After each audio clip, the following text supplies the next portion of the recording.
And let me close this because I also see myself. Okay, I'm set. Good. So thank you very much for this invitation. I really appreciate. Let me say, okay, it is the first presentation of this 3 days seminar. So I would like to, let's say, keep it general, try to cover many aspects, but not go too much in the specific things.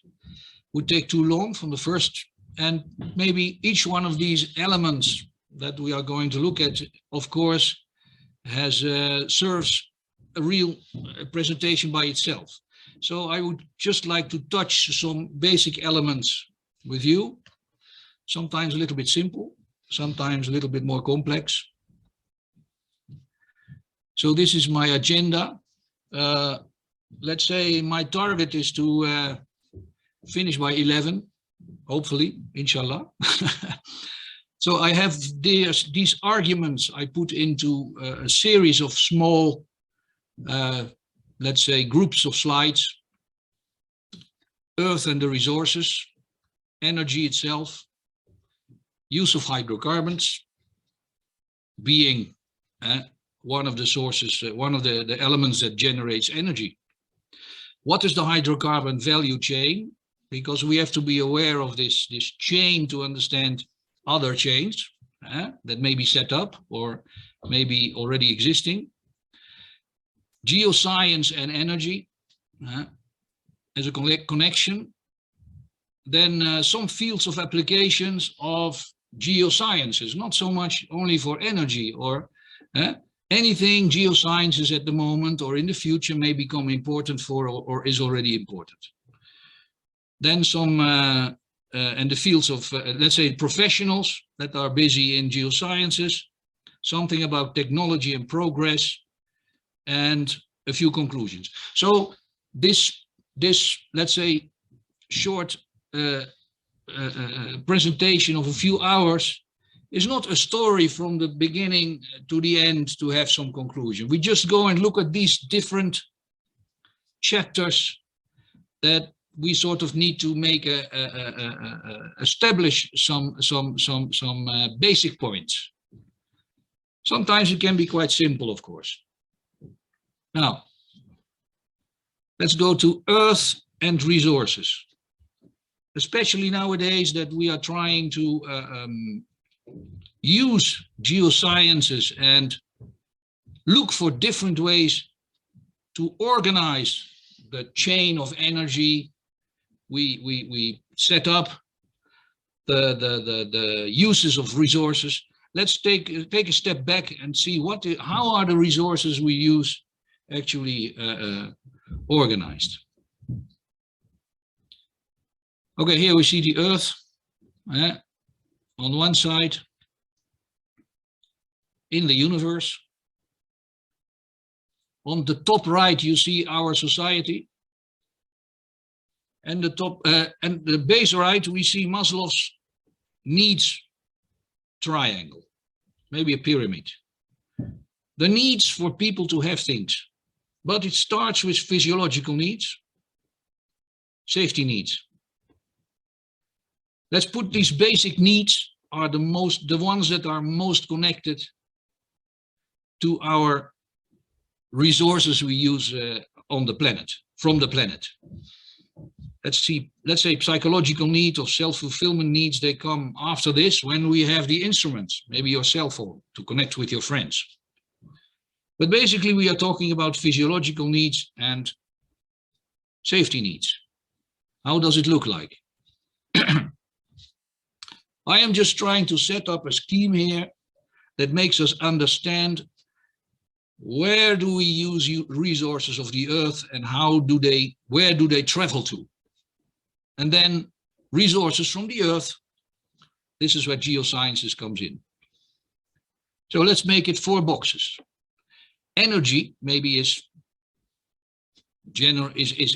connected to safety needs. We need to have light, we need to have warmth. On the right side, water, basic need. Agriculture, food is a physiological need. And on the left, we see what I call manufacturing. It's, let's say, tools, instruments, things we make. Things we make to generate energy or to manage our water resources or to do something with agriculture. Tools. Okay, so if we look at these four boxes and we look at the earth on the left, of course, water is a chapter on itself. We take water from the earth and we use it anywhere we like. This is a whole story by itself, and geosciences has something to do with it, because building a dam in a river or whatever thing we do with water resources and how they travel through the earth, geosciences comes in. Agriculture is also a simple line. We use the soil, we use the water, etc., and we generate products. We grow things, we grow crops. Where is geosciences especially active is in taking mineral resources and taking hydrocarbon products. Now I make these two boxes because the discussion we are dealing with separates these two elements normally, as if it's sort of a different way of taking resources from the earth, from the lithosphere, we can say.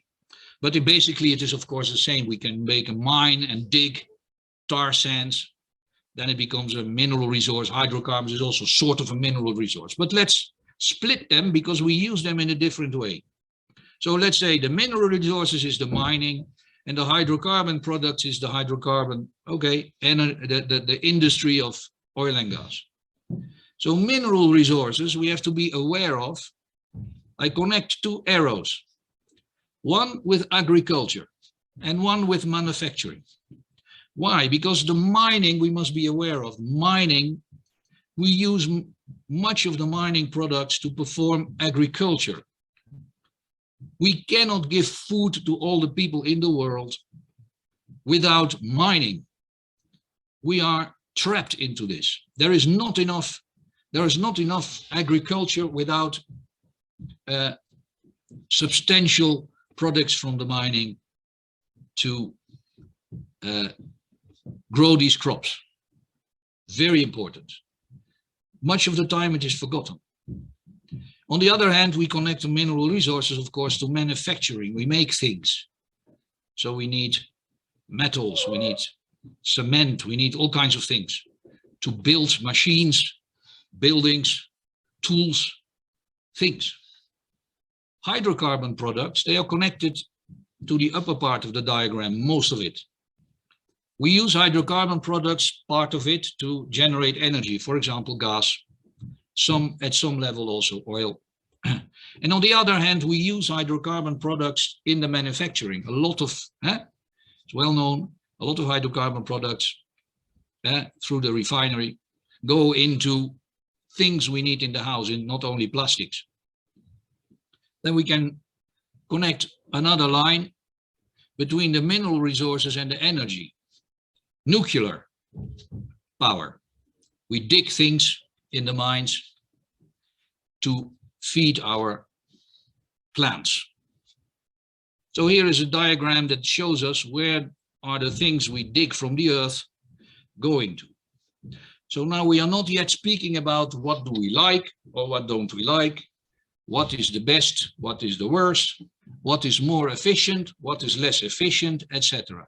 This is how it is connected. It is how it works.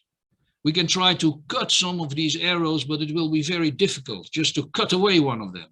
Then the whole, let's say, equilibrium of this system would collapse. It's not something we can just by one cut. Good. Of course, if we look at the diagram on the right, it's all connected. We need a lot. Do you see my arrow? I think yes, my mouse. We need a lot of energy in agriculture. We need a lot of water in agriculture. We need a lot of machines in agriculture. We need a lot of machines in making energy. We need a lot of machines in generating and buildings and things, in generating and digging and taking out our water, etc. This is all connected. That's no way of denying this. On the other hand, on the top of this diagram, we can put other forms of energy that we take not from the lithosphere of the Earth, but directly from the sun, from the hydrosphere, from the water, or the green line, from crops, biofuels. So we can generate energy by using directly sunlight, water, or agriculture. Again, for this, we need, of course, a lot of machines and things. So now I would like to use this diagram to build a discussion and to pick it up in a few moments during this talk. So on the right, we see that this whole system generates waste. Nothing we can do about it. It generates waste, gas, greenhouse gases, plastic waste in the ocean. Think of waste, waste, waste, waste. So we take from the Earth, we build this interactive system, and we throw away part of the things that we used. It becomes waste. Top left, we call these forms of energy, we call them renewable. Why? Because the resource, the sun, the water, maybe to a less degree agriculture, but we can grow new crops, but especially water and sun, solar energy, we call renewable because the source is regenerating by itself or easily to regenerate. The ones we take from the Earth, the hydrocarbon products and the mineral resources, because also uranium is of course a not renewable resource. So we call this not renewable. Okay, again, we like renewable, we don't like not renewable, etc., etc. But this is where what we are doing now. Not renewable, renewable. So a few arrows come up in this image because this is the recycling. If you go back, recycling in this system, things we are using, tools, water, anything, recycle the things in the system will generate less waste. So on the right, the waste bin has become smaller. Can we avoid any waste? Probably not. There will always be some waste. This is science fiction that we don't have any waste, but we try to make it small by keeping the resources in the system. Keeping the water, use less water, use less energy, so you use less non-renewable resources. Renewable, no problem. Recycle the things, anything we can do to make the waste smaller and to make it what we call the circular economy. We still take things from the Earth, they're not renewable, but less, or so slow that they will never finish, or who knows. Something else is coming up on the left here in the green box, sustainability. Now, I think it's very important that we all sort of agree, maybe especially geoscientists, what is the difference between sustainable and renewable? Not anything that is renewable, there is a misunderstanding I noticed. Not everything which is renewable is also sustainable. I hope you understand this. It's for me quite important because I speak with a lot of people during these days, the last years, and they all confuse the renewable and the sustainable. Things that are like maybe take a solar panel or whatever. Is it sustainable, or a wind, aeolic factory offshore? Is it renewable? Yes, renewable. But how sustainable is it? It depends on how much material we use or how much waste it produces, or how much impact it has on the environment, if it is sustainable or not. So this is something we have to separate: sustainability from renewability. Okay, so at this stage, let's say that all the arrows and the boxes in this diagram are filled. And I will pick up this diagram during different moments in my talk. So that's why I dedicate a little bit of more time to this, because this is how the whole system works, and how we sort of, each time we should understand where we are in this diagram and how can we interfere, how can we modulate. Again, it's not a question of cutting away arrows or connections or completely eliminating boxes from this diagram, because this is of course not feasible. And I think we all understand this. But it is a question of how these arrows, how much impact they have, and where they are, where they can be modulated. Good. Now, let's go and look at one example. An example. On the right here below, we see the diagram. Then you understand how I feel myself about this system. On the right, you see the red lines in this diagram. Okay, mineral resources, hydrocarbon products, manufacturing, energy. Now, this is a solar panel on the right, and on the left we see crude oil and gas. And I put all kinds of names here. I did some research. So how do we make this solar panel? We want to generate energy from a renewable source, sunlight, and we need to build a solar panel. Okay, so to build this solar panel, we need resources. We need mineral resources, aluminium, whatever, and we need hydrocarbon products. Sometimes a surprise. You can see here all kinds of names of products that are, how can we say it, that are converted one into the other.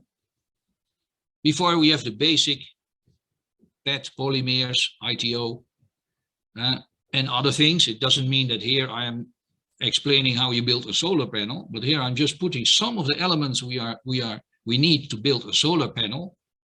Where do we get them from? So it is not a question of that to build a solar panel, I just use sunlight and I have my clean energy. No, I need some products from the refinery, some products from the mining, and in the end of the chain of all these chemical modifications and elaborations, I have enough things to build a solar panel. I'm not talking about what I do, how I recycle it, etc.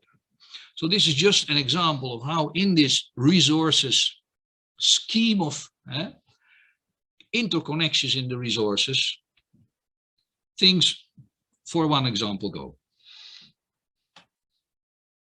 Let's take another one, the wind turbine. Here we see, again, on the left, crude oil and gas. It is just an example. We have coal in the green boxes on the left. And here we have a lot of products that need to be generated by chemistry, chemical industry, to have a few things to build this wind turbine: blades, grid wires, generator. We need a battery, tower, cement, steel, magnesium. So doesn't mean, again, that all the things we need to build a wind turbine come from oil and gas and coal, but this is just to show how things are connected. Because to build this, that some people sometimes don't understand, to build this wind turbine, a lot of things happen before you have your things. All kinds of products that all come from an industry that a geoscientist is not really connected with or busy with. But he is, the geoscientist, is providing the basic materials and finding them to make this work, to be able to build a wind turbine in this case. And of course, there's a lot of waste going on during this process. A lot of these let's say, chemical processes and refiner things, etc., they generate waste, which part of it can be reused, part of it just standing there and waiting to be used maybe in the future. So we have to store it somewhere. I think this is a third example, last one. This is what people sometimes ask me. What about the aluminium for solar panels and wind turbines, etc.? Can we can recycle it so we can make it circular? In fact, aluminium is one of these products that you can recycle better. But regrettably, there's a lot of products needed to perform this recycling. Some of them come from the cracking. And so on the top of the diagram, you see how we get actually our aluminium in the process. It costs a lot of energy, by the way. Once we have this aluminium, we can keep it in the system. So we go on the lower part of the box and we recycle it. But we have a lot of waste coming out from during the production of the aluminium. So we try to minimize this. But on the base of the diagram, you see that to recycle it, again, we need some products from cracking and coke. So again, on the right side, I put some hooks in here through the recycling in the red boxes. We use both hydrocarbon products and mineral resources to have the aluminium and to recycle it, to keep it in the system. So we can say, okay, we can do the circular economy. We can keep this aluminium in the system, but we need some hydrocarbons for this.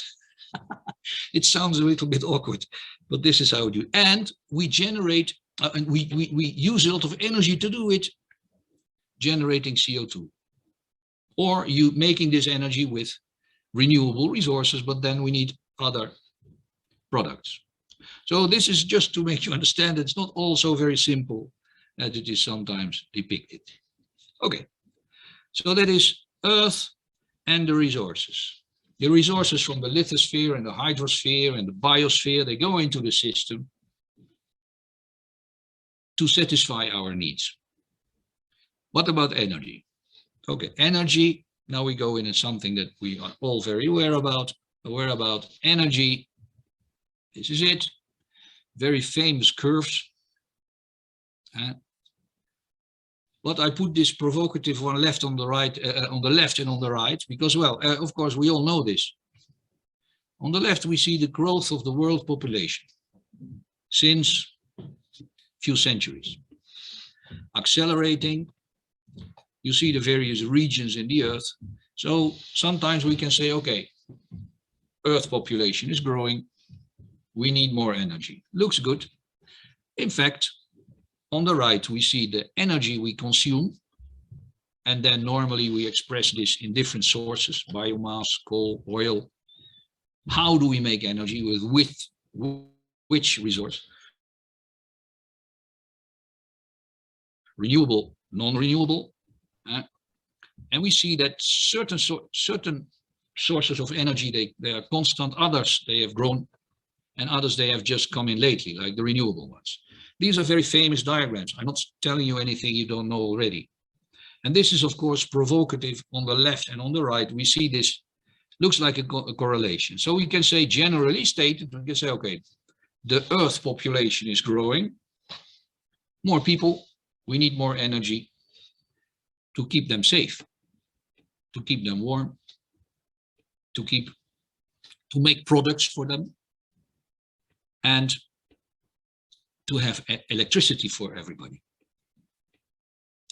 Again, it is not a question of energy is only for electricity or for keeping people warm or whatever, or for your car, electric car or whatever. It is also to make the products. Okay. On the other hand, there is something we need to be aware of, that, of course, not in all countries people consume the same amount of energy. There have been a lot of studies on this. On the left, we see the consumption of energy per region. So let's say this, in what areas in the world more energy is consumed. This is not really fair. I would say you should say, okay, how much is it per person in this region? And then we see the diagram on the right. So what does it mean? We have to filter this for the amount of energy that is used for generating products. So you can say, okay, in this region in the earth, we use more energy. Yes, but is it because in this region more people live, or the persons just consume more energy, or in this region we make a lot of products? Take China. China uses a lot of energy, but they generate a lot of products that are used in other parts in the world. So you have to filter these three aspects. Of course, in the end of the story, if you generate your products in one area and you use them in another area, it is all connected to the amount of people on the planet. So we can say, okay, in the United States, it is a famous example. United States is often accused of being a country that uses a lot of energy pro capita, we say, per person. Okay, but on the other, then we see China here on the left, on the right, even more. They say, how is this possible? Because this is actually the consumption because of the generation of products. So each of these diagrams, I show them, but can give you a wrong idea on how it really works. Good. Then we see what would we like for the future. Now, on the left, we see, again, famous graphs. We are all aware of this. They are each 2 years or something, they are being regenerated and corrected. We see on the left two graphs. One is relative, one is absolute, is the energy, how it was, with what tools and how we generate this energy. You see, but up till the blue dotted line, we know the right part of the diagram is speculation. So if you focus on the left part of the diagram, you can see that basically up to a certain point, there is not so much difference. There is not so much variation. You see, oil is actually during the last, let's say, decennia, has become less important to generate energy itself, and gas more important. Coal has been relatively stable, and hydro energy is also stable. So here we see coming in wind, solar, other resources, slowly, very shy. Also here in the absolute sense, coming in very shy. All the rest is speculation. So this explosion of, for example, solar, wind, is of course, we can call it wishful thinking on one side, but also, let's say, hopeful thinking, or how you can call it, for the future. But we still, each time we move this line a little bit, I noticed this explosion is put more into the future. Also because on the right side, we see I think this is from IEA. All these diagrams, they come from the Energy Agency. We see what is actually the promise of different politics in the world, of how this is going to modify it. And actually we see in some like oil or gas, we see there is not so much difference in the circles you see on the left of this line and the right of this line for 2040. So let's say that we see some renewables. This is the main thing, of course. We like to generate more renewables, but there is not such a difference on the left and the right. So will this prediction that we see on the left diagrams, will they actually be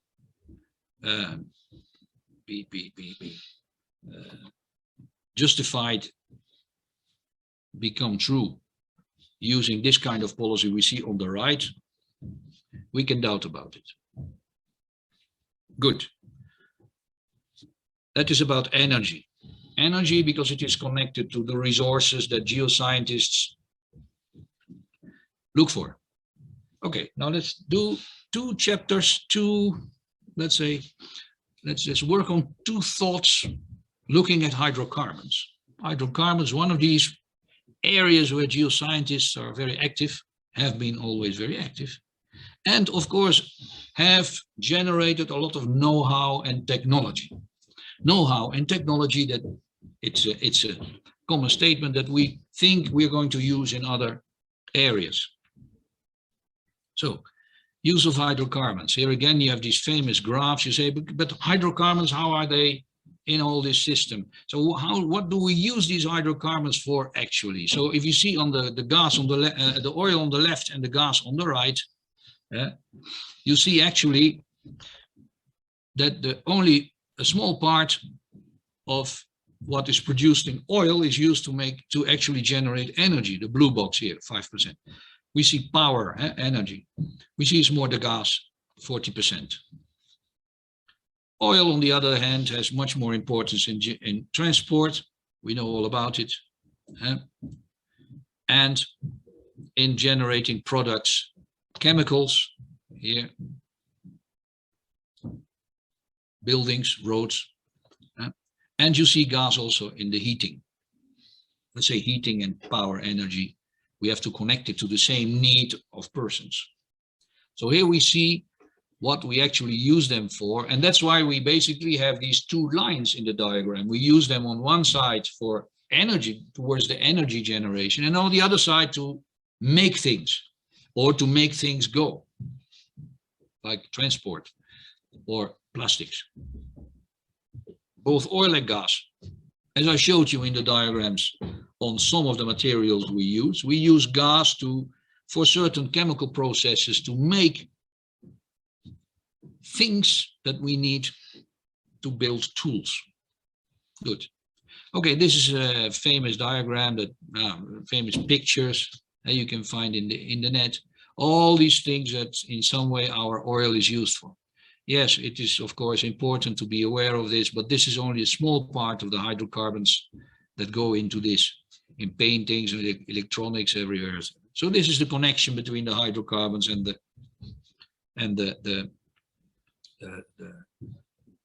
products and the manufacturing. Two things on hydrocarbons are very important. It's not only hydrocarbons, it's also in the mining, of course. The connection is where is it and where does it go? It's a problem because hydrocarbons, they are not everywhere, and where they are, they have to be transported to where they go, where they are needed, where they are used. I have a message. Oh, it's all fine. Good. So, I have some audio in my computer. You can still hear me? Everything is okay?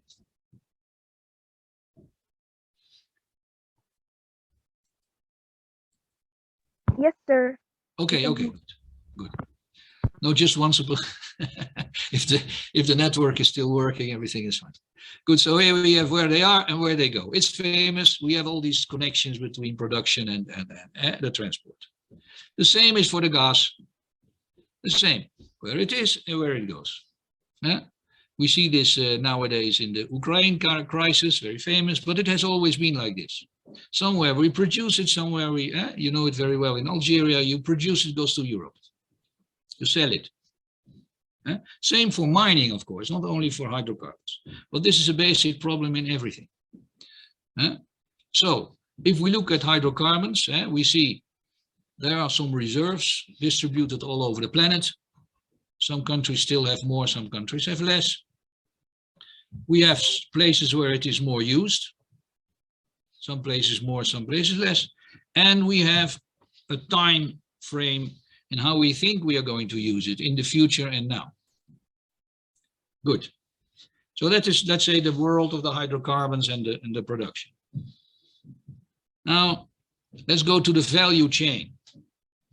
Because this is something, sometimes we all look at geoscientists and we are all very much aware of exploration and production. We focus on this and we would like to know how this, how to explore, how to produce this. And we put our know-how and our technology. But let's be a little bit more aware of the chain itself.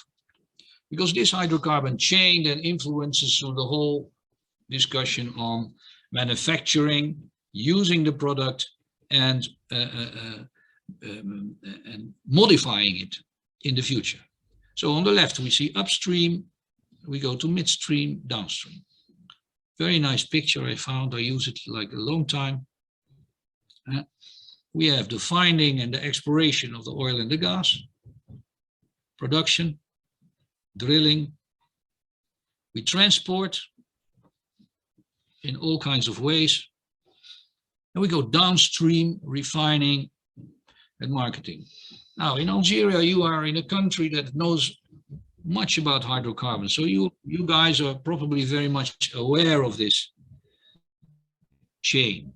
Many people in the world, they are not so much focused on how this hydrocarbon value chain works. So if you look at now I make it red, exploration, production, this is the oil industry, they call it. They always focus on exploration, production. Somewhere, most of the time during production, or even sometimes in the phase of exploration, they already sell the oil which goes into transport. And this is the, let's say, where oil industry generally was focused on, the big IOCs. On the right side of the diagram, the downstream, the refining and the marketing generally was picked up by the same companies or generally by different types of companies. So let's say the refining of the product and making it something that can be used for generating power or manufacturing. So for the two things, which in this diagram are not so much separate. You see fuels, lubricants, petrochemics. Here we do something with biofuels, it's a different issue. So this is on the lower part of the diagram, something that was normally done by different types of companies, different types of people also. And in the middle part, we have the transport, which is the trading from where it is produced and where it is refined or where it is marketed. This transport can be very short in the same country or far away. You transport your liquid gas to a completely different area where you are using it in some way. So transport and trading on this can be long, can be far. And the storage is somewhere on the base or on the top of the transport. So the chain. Let's see if okay, so let's make very quickly look at each of these elements in the hydrocarbon value chain and see what is the issue and what technologies, etc., are being used and what kind of aspects. Okay, this is we go from top to bottom. So exploration, we have the scouting for new ventures, participating in bid rounds, study data sets, performing drilling. Can I get rid of this thing here in the top or not? Do you also see this probably or not? Anyway, geological studies, geophysical data acquisition, vintage wells, prospect generation, risk management, drilling, testing, PRMS, the estimate of how much reserves we have in the subsurface. Now this whole universe of technology and studies on subsurface, and to some amount also surface geology comes in. Of course, this is a technology and expertise that can be easily transported for carbon capture and storage in these subsurface situations, in old oil and gas fields or in some water bearing sandstones or wherever you want to put. So the whole where a geoscientist feels himself comfortable is something that can be used for, in the future, transported directly to other areas of application. Carbon capture and storage and geothermal energy, I would say, would be the two areas where this is being used already and hopefully in the future. Then we go to, of course, operations that are involved, geophysical operations, 2D seismic data, 3D seismic data. So let's say the geophysical part. We all, as geoscientists, we know more about. And the drilling, the second type of operations. deep water, offshore, onshore drilling, all kinds of technologies. So here we have the geoscience in the operations, in the seismic and in the drilling, where there is more and more collaboration with the engineering. So we say this is a geoengineer. Let's say more and more we should sort of link these up in these, just say these geoscientists in more geophysicists, geologists, and geoengineers. And we come back to this. So these are the two types of operation. And then during the production, discovery, appraisal, production, making a development plan, getting the hydrocarbons out. So let's say we go a little bit more downstream here in reality, and we produce. So we have in terms of operations, we are more looking at testing, drilling, workovers, and reservoir models. So here engineers, reservoir engineers, they come in for subsurface, and engineers for facilities and production features.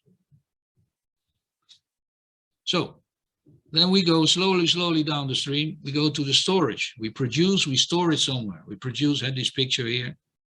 These are old pictures, but they give a good view of the things. We produce somewhere, we store it. Sometimes we elaborate it already. And we have to go to transport it. Most of the times we store it already before transporting, or we transport it first to some storage facility or whatever.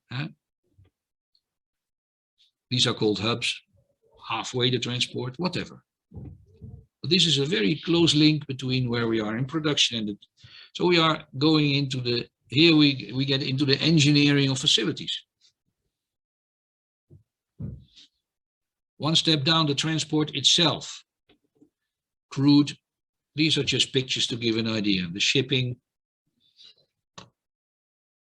by train, by boat, by pipeline. We can ship, we can transport all kinds of ways. Of course, this whole transport, world of transport and trading, buy it, transport it, and sell it, somewhere in the middle of the hydrocarbon value chain, is most important. But normally as geoscientists, we are not really occupied with this part of the chain, not so much.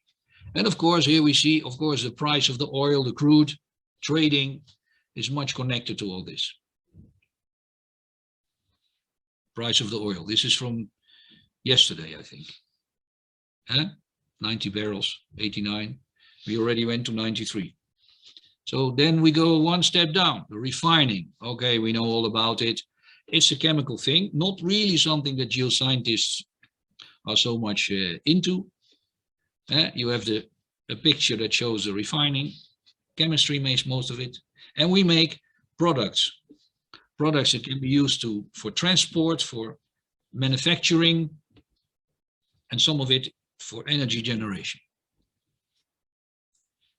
Last step, the marketing, selling the products. Gas station. Here we see a more basic way of selling the gas. And of course, there is a lot of transport going on also even in the marketing. And making energy out of it and transporting in the end of the story, turbines, gas to make electricity and transport the electricity. So the marketing. Economists, not so many geoscientists involved. So now I have a very nice, I excuse myself for the complexity of this picture. I didn't have any time to animate it, but let's not look at it too much. Let's say I was just wondering how we can express and explain the complexity of the hydrocarbon value chain for a country. So here we have a yellow line in the middle, a yellow line in the middle. On the right, we are inside a country that is producing hydrocarbons. And on the left side, we are transporting the hydrocarbons out of this country and we use it in another country. So, or we are in a country where we have to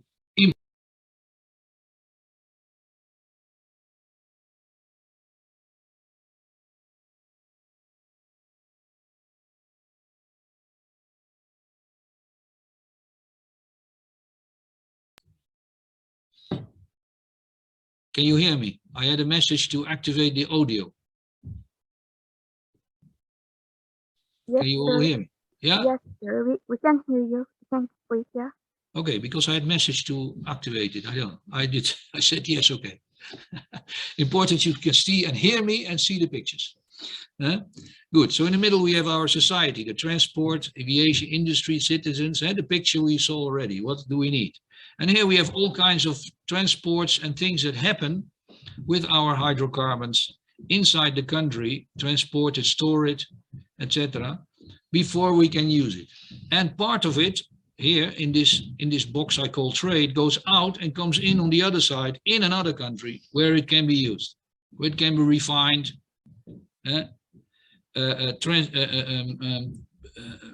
used directly for energy generation, etc. So let's say that this diagram tries to explain a little bit or make it maybe more for the complexity of the system, aware of how the hydrocarbons, gas and oil, from one country to the other country are used, because it is not always so very clear, and maybe this diagram, I am fully aware, doesn't make it really so much clear, but to show the complexity of the interaction between countries and the usage and the need for specific facilities to satisfy the energy and the manufacturing that is part of our society.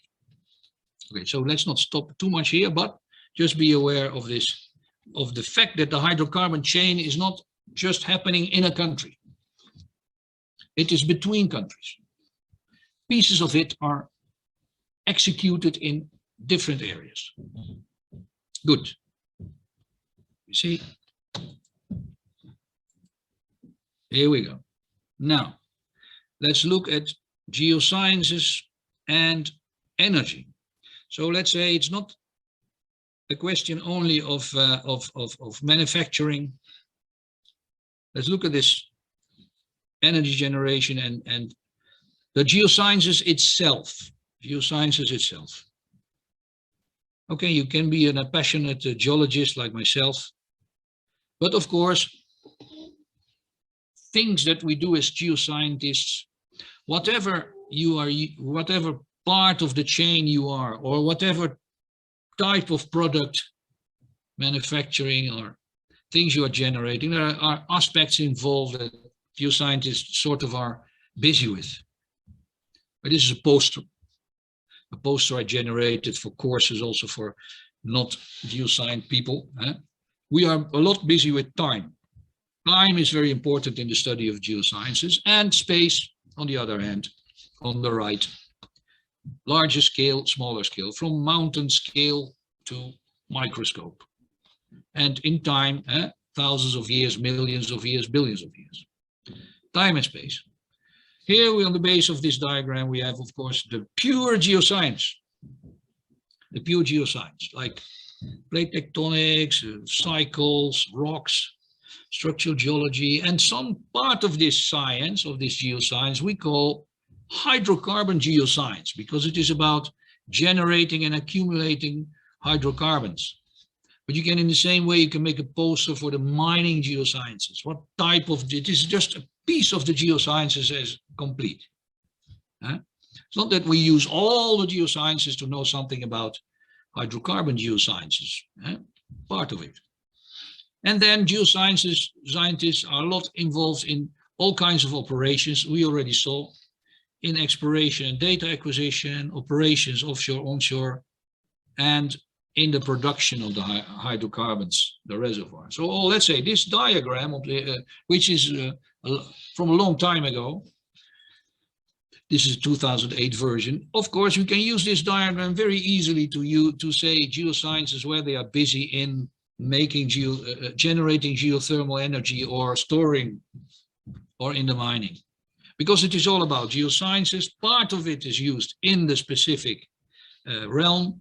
Then we need sort of exploration and data acquisition. If you're looking for a good reservoir to store your CO2, or you are looking for a mine to dig something, or hydrocarbons, it is all about looking at your data and building a model.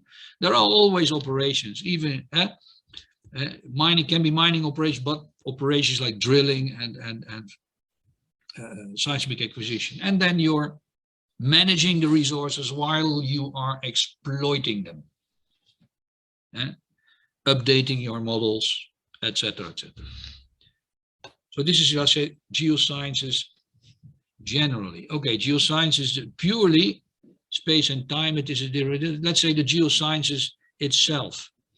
And we come back to this because it doesn't mean that if you are a passionate geologist, you need to work always. You have to find your applied geoscience. You have to work in the geosciences that go into some application. You can be a pure geoscientist, just interested in geology and geosciences and building and on technology and science.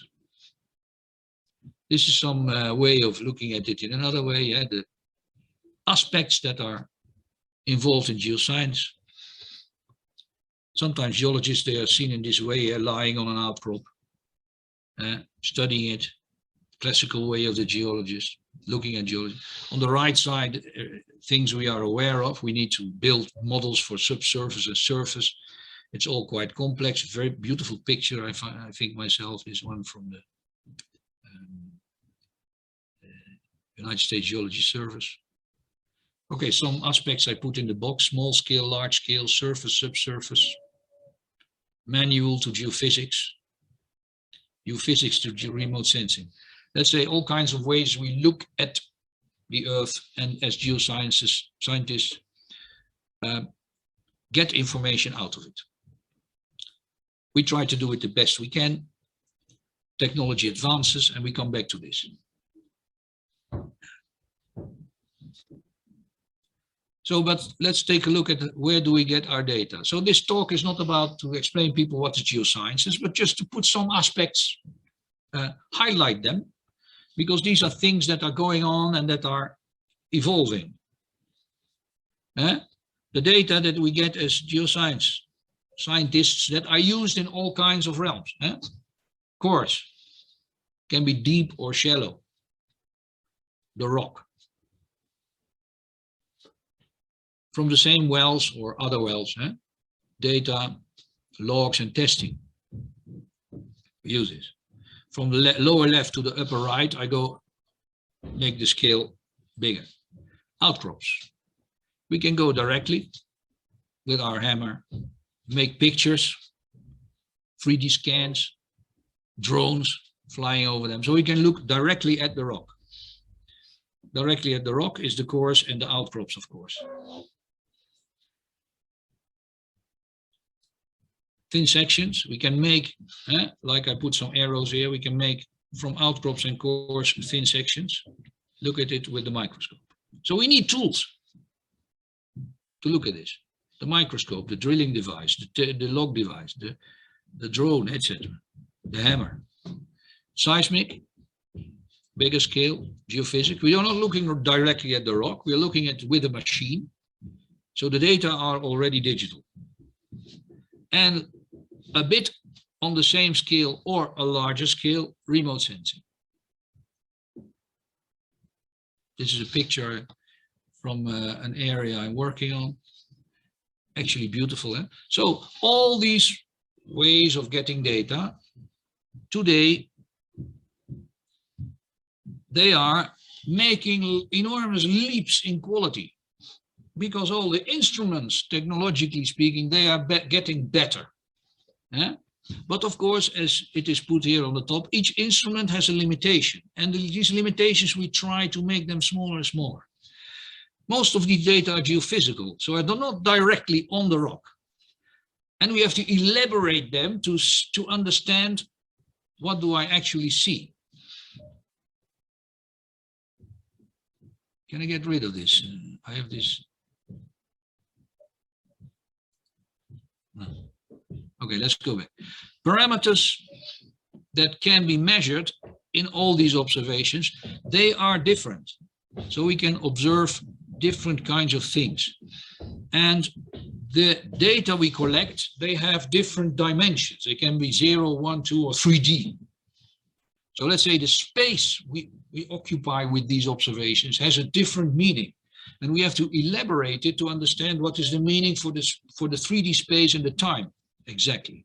But we always have to understand that each of these things, we can be specialized in it, but they are, they have limitations. Of course, ideally, for a certain area, we have all these data available and we can make a model. Okay, this diagram, don't want to stop too much on this. This is the, what in let's say, and it will be the same for carbon storage or geothermal. We have to look at reservoirs, we look at trapping, we look at hydrocarbons that migrate, fluids and gases that migrate. Maybe it is a little bit the same for water or anything. Even we're going to store, you will hear about it, we're going to store CO2, we need to understand where it goes. So it is all about structures in the subsurface and fluids and gases that move. This diagram specifically focused on hydrocarbon geology. Good. And another thing we have to be aware of all the integration of data.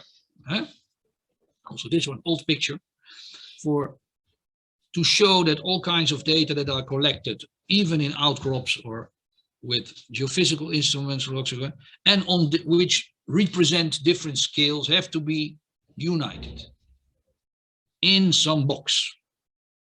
So some words that are what we often talk about during the last decennium, we go from small data to big data. Big data, just not more data. How do we manage all this information? A shared earth model.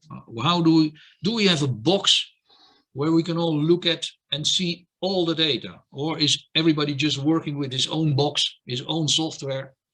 And then how do we put this together? So ideally, a long time ago, 20 years ago, I think, we started to talk about this shared earth model. And it was like a box, we can sit all around the table in the computer and all look at all the data. Honestly, I think it just still doesn't really exist. And digitalization. We like to have all the information digital. Nothing new. This is very old, of course. Anything that was on paper, we try to make it somewhere visible in the computer. It can be a book, can be a report, can be a seismic section, can be anything. So, to cope with all, I wrote it on the lower right, to cope with all these data, instruments and provenance, we need a high degree of technology and integration and technological application of all kinds of instruments. We are on the road to make this better and better. Good. Now, let's say we come to something that is core, maybe. Where is the geoscientist, the geologist, the geophysicist, and for me also the geoengineer? Where is he or she actually working?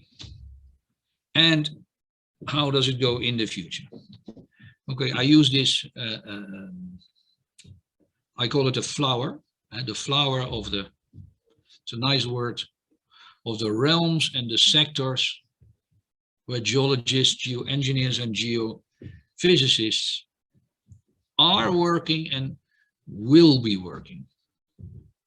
And I think each of these has merits to have a separate presentation, a separate, a lot of time dedicated to it. So what we can do here is just together, we can go through all of them and say, what is this actually and how would it go in the future?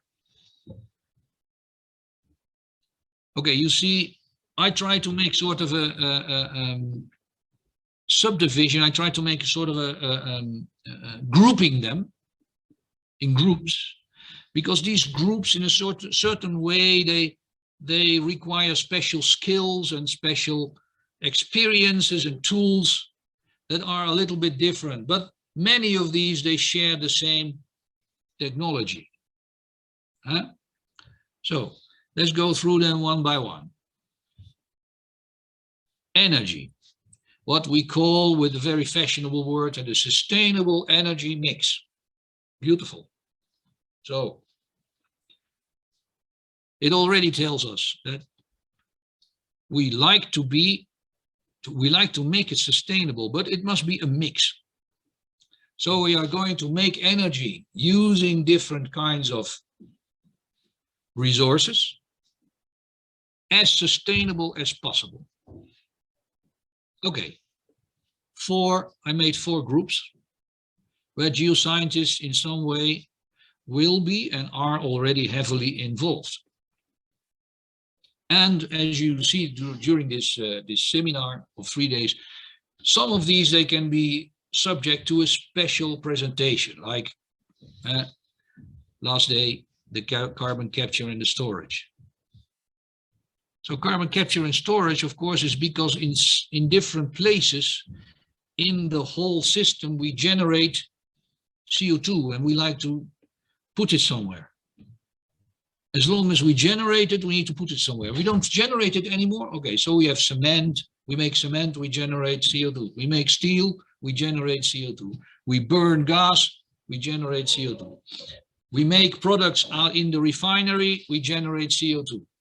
Anywhere we generate, everywhere we do something, we generate CO2. So we need to take it, store it. So, of course, important. Geothermal is a special aspect of making energy. Volcanic areas, mines, aquifers. Then we have the whole story about hydrogen. We come to this. And the storage of hydrogen. And the last box, deliberately put on the last place, hydrocarbon exploration and production. Why deliberately in the last place? Because sort of a way there seems to be some concept that we must do it less to make energy. Maybe we still use it to have resources, to make products, to manufacture. But as we all know, it is still on the top in reality. So, the mix of energy. On the other side, we have what we call the circular economy. So the part of where the products are in the system, and in sort of a way we must manage these resources. So we have the management of water, use less of it. Resources and mining, and the management of the landscape in these mining exercises. And what we can call it waste. But there are different sorts of waste: nuclear, chemical, long-term nuclear, short-term nuclear. Again, some of these things, of these elements that have to do with the circular economy, they are not something we can completely not do in the future. And maybe some other aspects will come in, who knows? Just a small group of things. Then we have the engineering, which is all related to the renewables. So let's say it's not specifically the energy generation itself, but where are geoscientists in this renewable energy engineering busy? Okay, we are involved, mostly geophysicists and geo engineers, maybe at a certain point, in the civil engineering, onshore, offshore construction. And then we have the decommissioning and abandonment. Let's say what I call myself the industrial archaeology. Let's say where there are facilities, they need to be decommissioned. Geoscience scientists, geophysicists, they are busy. So renewable energy with completely, let's say, solar plants or wind farms doesn't mean that geoscientists are not in some sort of a way also involved in this. Then we have the part that I define, I group in the environment and the landscape itself. So let's say it's more civil. It's something that we are involved in as geoscientists, where people live and where we manage the territory. Pollution on one side and the mapping and the planning on the other side. The civil, we call it sometimes, geology, which is also the one which is on the right, which is related to the risk management, risks, subsidence. Subsidence monitoring can be related to fracking and CCS and production of hydrocarbons. the hazard, which is related to natural disasters, seismicity, hazard mapping. 3 things where geoscientists are busy with. And then on the base, science itself, and which is in some way connected to the quality of life. Let's say the being aware of certain things. Archaeology, architecture, speleology. Why not? Geotourism, education, incentives, geosites, etc. Stakeholder management, people itself, teaching. So let's say the society and the society of the past and the present, where geoscientists are active. So here we have 6 groups. Okay, we can group it in different ways. But this is sort of a way of looking at it where you can say that geoscientists are and will be working. We can go one by one. For example, here we have. Oh, sorry, this is just one picture to put it in a little bit of in a perspective. Excuse me. So this is our flower of applications. So where we stand now in this talk, we have the flower of the applications in the center. Where do geoscientists work? On the lower left, we have the flux of the earth resources. Products in the mining, in the hydrocarbon, for who came in late, how they are used in manufacturing, how they are used in generating energy, the needs of the society, energy, products, agriculture, food, and water.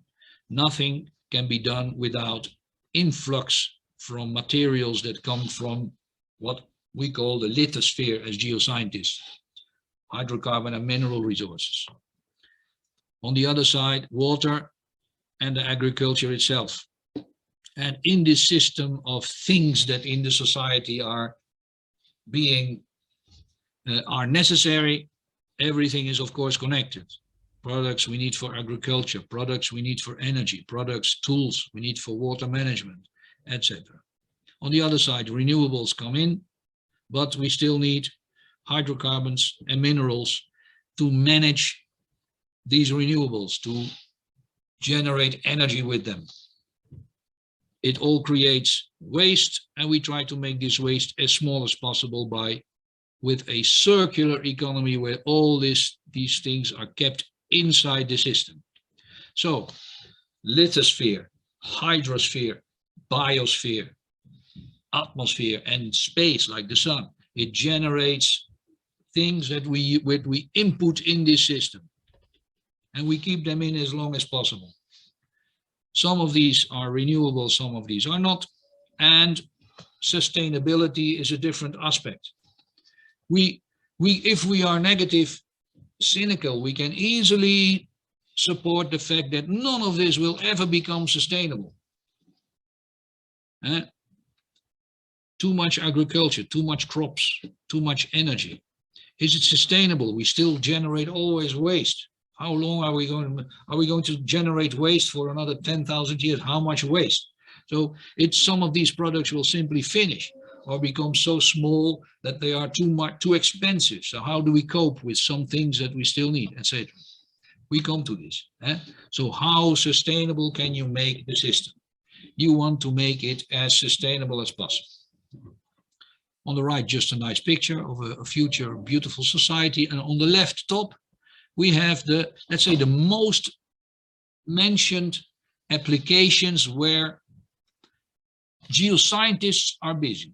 In the conventional and unconventional E&P, in groundwater management, civil engineering, CCS, nuclear waste, geothermal, and of course mining.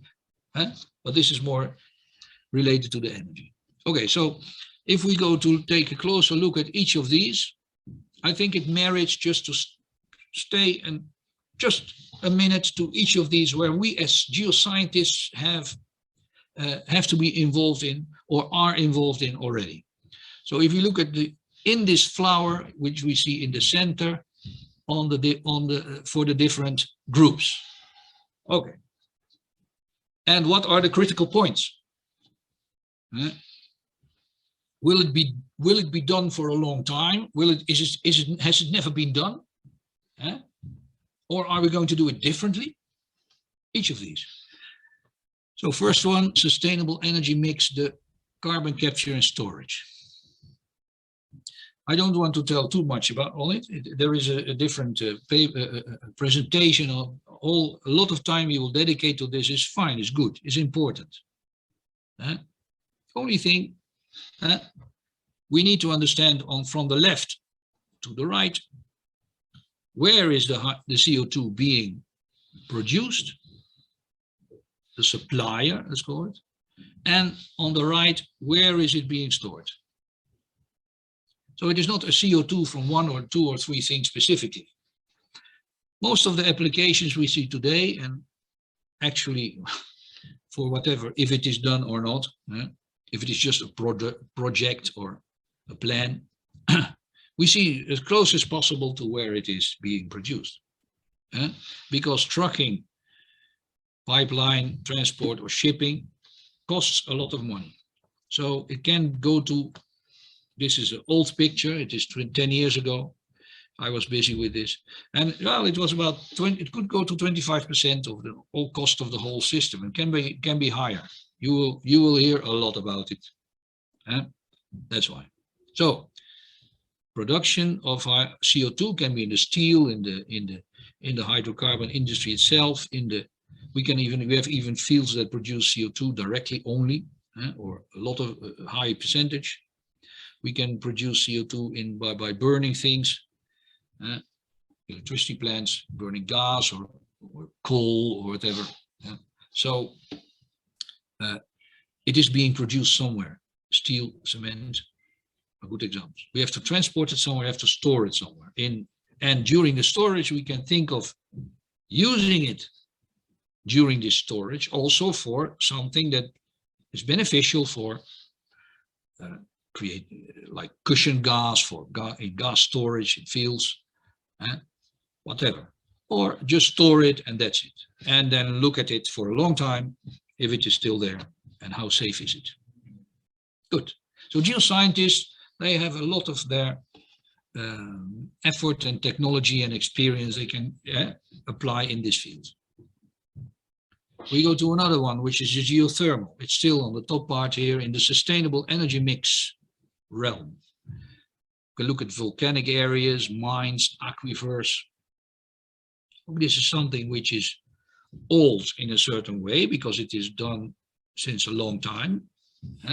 Look at Lardarello in Italy, an area where electricity is generated using hot water in the subsurface. But it can be feasible in many areas in the world. Only thing, critical element here is the cost. Is it actually going to generate low cost or medium cost electricity with respect to how you can generate electricity nowadays? So what is being done today, most of the time, is the study of areas if they are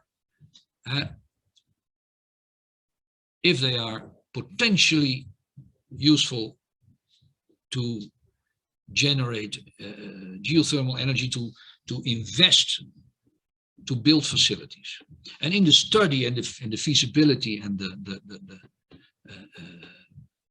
of these territories, geoscientists are of course applying all their experience and tools. Hydrogen, talk a lot about hydrogen nowadays. Another option, another future plan to generate sustainable energy.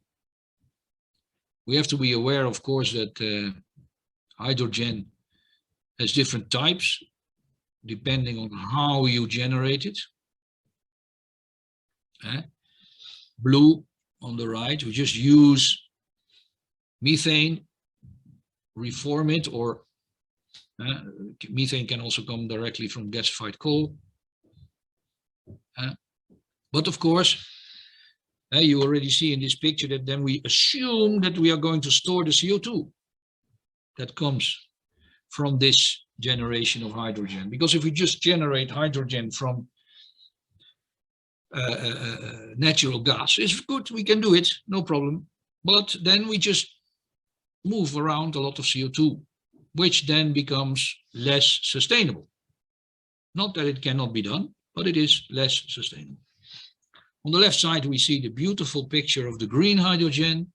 Just use water, but you need to put energy in it to generate then hydrogen from this water.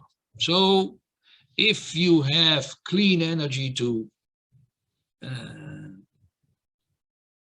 use for this electrolysis, then it becomes sustainable, more sustainable. Let's say for the moment, this type of hydrogen is still not feasible because we have to put more energy in it than we get out. Careful, there's a lot of publicity with companies that say they generate green hydrogen because this hydrogen generated is called green because it is using waste products from other industrial processes to generate the hydrogen. So we just get rid of some waste to generate hydrogen. But this waste is there because it has been involved and the result of non-sustainable industrial processes. So the non-sustainability generates a waste and we get rid of this waste, making hydrogen. Then we call the hydrogen green. But it is basically coming from a non-sustainable chain in the industry. It doesn't matter. And then we have the black is basically the blue, but you don't store the CO2. Okay. Which is generally now the case. We're still not storing the CO2. Okay, that's the hydrogen. But the geoscientist, where is he? Well, the geoscientist is, of course, anywhere the CO2 needs to be stored, or anywhere you need products or basic resources to introduce in this process. Okay, then we have the hydrocarbon itself. Well, we know a lot about it. The clean hydrocarbon is sometimes publicized now. You see the same picture, you need all this sort of hydrocarbons to have all these products. Beautiful poster from this company that made it. But we already saw in the chain, hydrocarbons are generating resources to build tools and products, and on the other side go directly in the chain. And if you can make this the generation of energy with gas, you can store the CO2, then it becomes maybe sustainable. Good. Let's go to look at the block of the landscape mapping. Management of pollution. Okay, where are the geoscientists? The geoscientists, of course, are not so much in the Great Pacific Garbage Patch that I used here as a picture to symbolically represent what is pollution. But of course, pollution of soils, we know all about it. Something that geoscientists have always been, since, let's say, soil pollution was tackled, have been involved in heavily. And even specific software tools and drilling of small wells and water management in these areas, etc. So cleaning the world where it was made, where it was polluted. So maybe we should not pollute it. Then we don't need the geoscientists to help cleaning it in the sustainable landscape. But as long as we have polluted it already, a geoscientist helps cleaning it up. Then we have in the same realm of environment and landscape is the mapping of the territory. Yeah, this picture is a little bit blurry, but okay, we can all imagine it and we know a lot about it. We're doing drone flights on areas where we, let's say, the mapping in the territory of the territory with all kinds of tools. Let's say even the geological map, the classical geological map is part of this group. Let's go look at the circular economy. Water, okay. Groundwater management, something where geologists have always been involved. So there we have no news, basically. We have news for technology, but we don't have something that geologists or geoengineers or geophysicists need to do, are going to do something new. We are involved in the management of our water, in the hydrology. And this picture is the net zero water solution. That is where we, what is new is that we're going to use it, try to keep this water in the system, not use it and then throw it away. Or then we have to clean it again and before it can be used again. Or just throw it in the ocean. Try to keep it in the system so it can be reused. Like as if you go to space and you have to use it again in your rocket. Here we go, mining. Now, mining, and that is where we can observe a shift. Because, and you see this symbolically in this beautiful picture here, we see all these elements.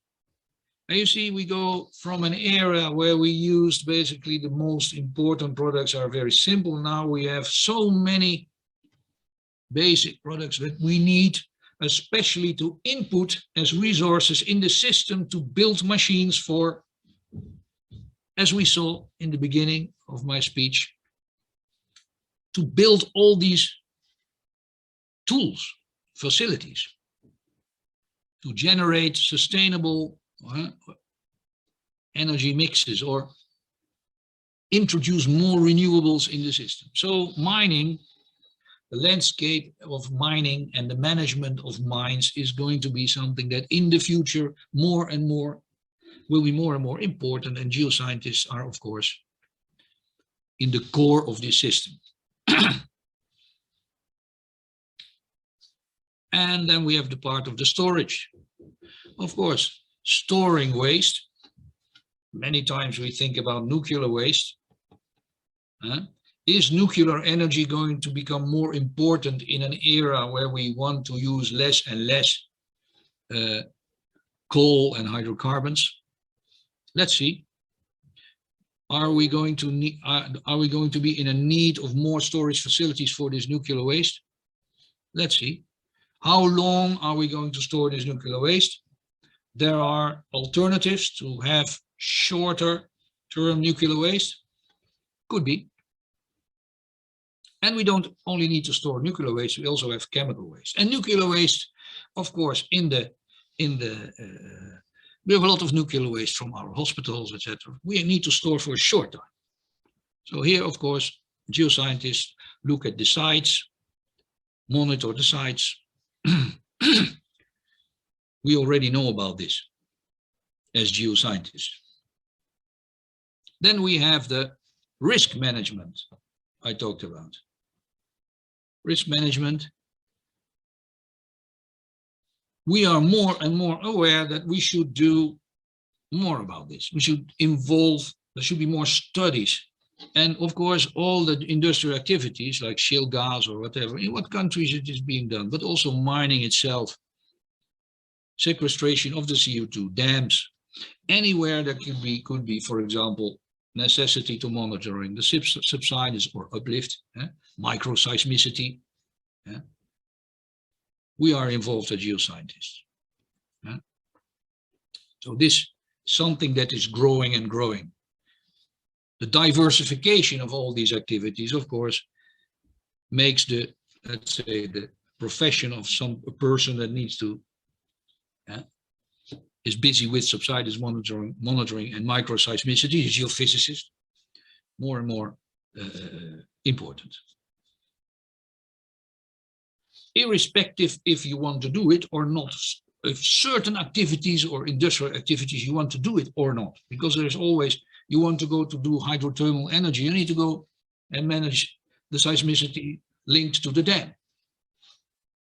So if you shift from one place to the other, it doesn't mean that the profession of the geoscientists is not going to do certain things.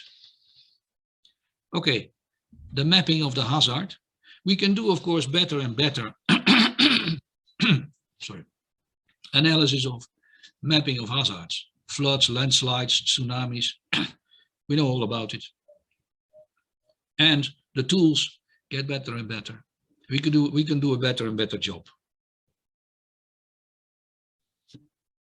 And the other one is the earthquakes and the volcanic activity. Of course, again, not something that geoscientists, it is nothing new. We are involved in this. We know about it. Let's just few words on the things, the renewable engineering, because we are introducing a whole series of new engineering realms, like building offshore wind farms like this one. We are, of course, introducing in certain environments, projects where we need to understand the impact of these projects. Think of the stability of the sea bottom, things that geophysical surveys are already occupied in the hydrocarbon industry. So this is a shift and a transport of technology and know-how, just a little bit to other areas. And then we have the decommissioning and abandonment, industrial archaeology. I use this picture. Old mining of hydrocarbons. This is from 100 years ago. But let's put it like this. The more we advance, the more we must understand how we are going to manage all the industrial sites that have been used in the past. And maybe sites that we like to abandon and not build again, or things that we are building now, and we have to understand if once we are going to abandon them, what are we going to do with them? The oil, the big platform, offshore facility that is there, what are we going to do? Are we going to build a nice restaurant where people can eat or go and visit, or for fishermen? What are we going to, or just dismantle it, and what are we going to do with the materials? How are we going to manage the landscape around it? For example, in this case of this picture, there we have nice caves. Are we going to do some tourism there, or build something there where the train was going? Is it going to be a cycle path? Anything. So application of decommissioning, application of geoscientists and in decommissioning and industrial archaeology is going to grow. And in some way, it is a little bit connected to the, let's say, what I classified as the science and the quality of life, directly connected to society. Archaeology, history, architecture, museology. Here you see a very nice application of a skull, of new technology and managing the 3D scan of the skull. So technology is an important factor in the study of certain things in geosciences. Speleology, making 3D maps of caves, etc. Well known. Advancement of technology will advance also in this realm. And then the geotourism education incentives, building of geosites, stakeholders, teaching. The more geoscience is going to be involved in all these areas, the more geoscience is going to be, of course, more and more part of society. All through it. I hope myself that geotourism and the setting of geosites will grow in the future. Good. Now, if we look at all these fields of applications, let's just go a little bit back to what is the profession of the geoscientist or engineer or whatever. So let's say, okay, we have all kinds of disciplines. We have specialists and generalists. We have people that are specialized in one of these things. Biology, physics, chemistry, mathematics. There is geomathematics, there's geochemistry, geophysics. geobiology or we call it paleontology. Then we have the drilling, the seismic, the geoscience of the industry itself, the engineering more specific, Graph-Mark remote sensing. And on the right side, I put some things that are important in society. So myself, I like to see it like this. Let's go from upstream to downstream in any project. If you look at exploration for mines, for hydrocarbons, etc., all these things in sort of way need to be managed. You have all kinds of people involved in these projects. So if you have exploration projects, you need to have sometimes people that know what's the politics in this area, how's the economy working, and all kinds of people working in the middle and specialists. They are involved everywhere. But the more and more we go downstream to managing the product itself, the less and less of these people are involved basically in production. If you're doing a production of an oil or gas field, generally you're not looking at Graph-Mark anymore, not so much. So it is just schematically, it's not absolute, but the more you go to the downstream in the transport and the refining, a lot of engineering, chemistry, a lot of, you need to manage the geography of the area and all these sciences and specialists that are busy with contracting, HSE, etc., etc.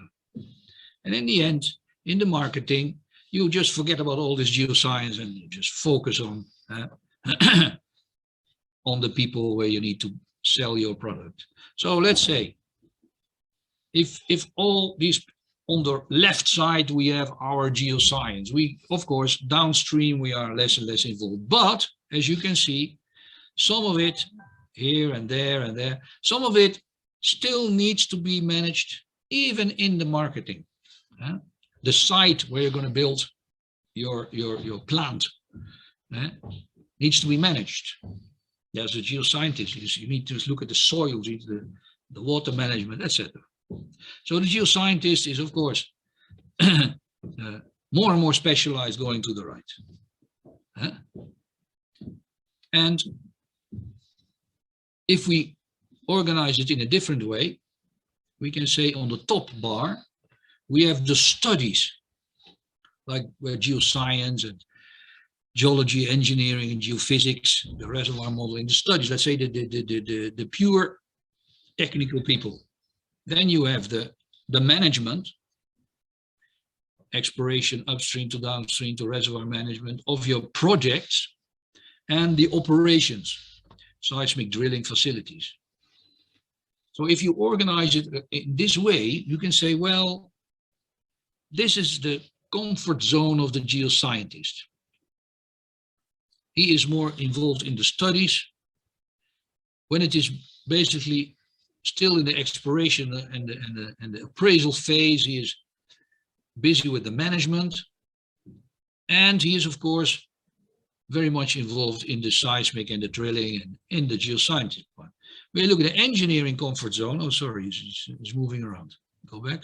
The engineering comfort zone shifted slightly on the right side, because sometimes they ask me, what is the difference between a geologist and an engineer? I say, yes, well, they work together, and you can sort of make all kinds of characteristics, give all kinds of characteristics. So that's why we speak already about geoengineers, but they are working everywhere a little bit here. So the accent is a little bit more shifted in the reservoir modeling, the reservoir management, in the drilling and the facilities, etc. So it's slightly shifted in the system. That's why I'm, since a few years, just speaking about geoengineers, geologists, and geophysicists working in this system. And so because these are pictures and things that come from the hydrocarbon industry, but it is not different for any kind of project. So here you will be busy in storage of CO2 with the same graph, same people, same studies, and geothermal the same. Good. Now, I come to an important block of things, a group of arguments I would like to talk about, which is the technology and the progress in technology and impact of this. Because I would like to put it like this. And you will see I focus on this a lot, because to my personal experience, it is not so much about technology we all talk about and we all experience. It is not so much about how we do the things, but it is about the system inside of which we do the things. And I will explain myself. Look at this picture. Now this is we can call it successful exploitation. This man is standing in front of a flow of oil coming from a rock. Long time ago, this was successful. This was easy to exploit and bring. He needed to dig the stone and get it all out, but he just could load the oil and get it away. So, successful exploitation. If we translate this in modern terms, we say, okay, HSE. We need a lot of HSE. He was doing it with his help. We talk about the management of people talent. We talk about environment. This oil is just going, did he manage this? How did he manage it? Better or worse, or what we call worse? It's relative. Artificial intelligence. He was intelligent, but not so artificial. He found it. Okay, say study of fractures and faults. We talk about technology. This man, he was aware that this oil, you can see it here, coming out of the rock along maybe a fault zone or something. How much technology did he apply? Knowledge. Okay, he knew about all these fractures, etc. Today we are talking about big data, modeling billions of fractures. And we talk about modeling flow and cloud computing. And last not least, we talk a lot about empathy. How you manage projects, how people interact. This man 100 years ago, he was busy with this. He needed to cope with his colleagues and his family. So basically, we are putting different terms on a system that is in place since a long time. So, is the resource new or unconventional, or is it the way we do the things? Yeah? The way we manage. And that is where technology comes in. So we have our society and science and technology. Sometimes science goes on and we can, thanks to this, apply new technologies. Thanks to new technologies, we can advance with science. So this is always interacting and giving us satisfaction in society. Now, and then as we saw in the beginning, we have all the resources we need in our society that through science and technology we manage. Good. This is where we stand, and this is what we do. But how do we do it?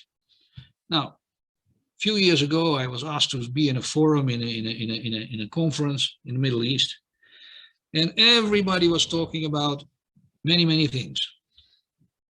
So I started to write down the words and the terms that are used nowadays and are fashionable. So we need to do everything resilient after the COVID. It must be sustainable, it must be digital, honest, important, must be clean. We need teamwork, it must be quick, competitive, renewable. There must be game changing. We're all looking for game changes. It must be efficient. We need clouds computing. It must be fair. Fit for purpose. We like neural networks, and we must think about scenarios. Think of some other words we are trying to manage, some other things. Looking at hard data, our project must always be successful. We need disruptors, so we start to do things differently. What is the impact? We must understand the impact. We must build different scenarios, make predictions, growth, integration. You see how many important issues we tackle and how many important things how do we do things? And we like to talk about growth and integration, maximize the profits, do research, commercial. Of course, how commercial? We work on problem solving, options, platforms, opportunities. You see, I was there on this conference. Everybody was always using the same mixed realities, augmented reality. Renew. We must renew ourselves. Work on workflow, safe, confidentiality. Well, you can understand we can go on for a long time. Must be integrated, multidisciplinary. Smart. We must face challenges, scientific, globalized, multi-scale and multi-client. We must have a growth strategy, etc., etc. You can go on and on. And each of these words we can put as a focus point in a presentation. We can talk about artificial intelligence, machine learning, robotics, best practices. How do we how we actually do things? Is there a best way of doing something? Not only for the safest, also for the more efficient. There must be some sort of optimization. The digitalization must make everything digital. Optimize it. Everything must be HSE compliant. We must reduce the time and the cost. Efficient steering, recycle. We must have protocols, R&D. We must think out of the box. And if possible, some deep learning. Well, we can go on.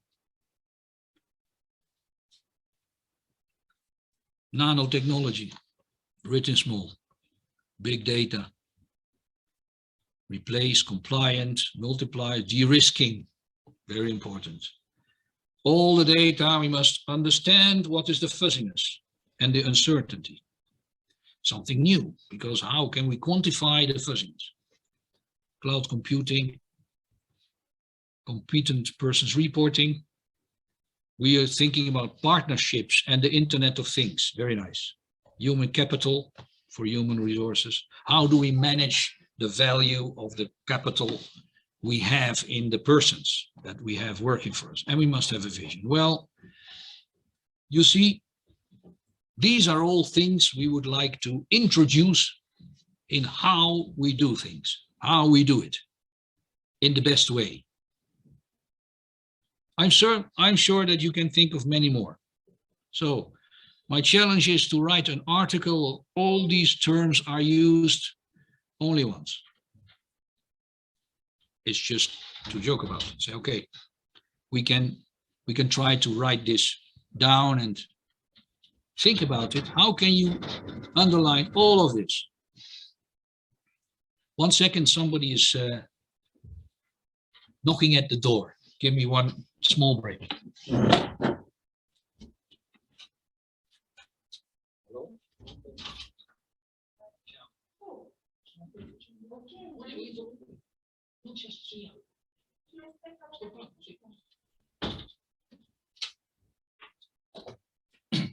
Okay, back.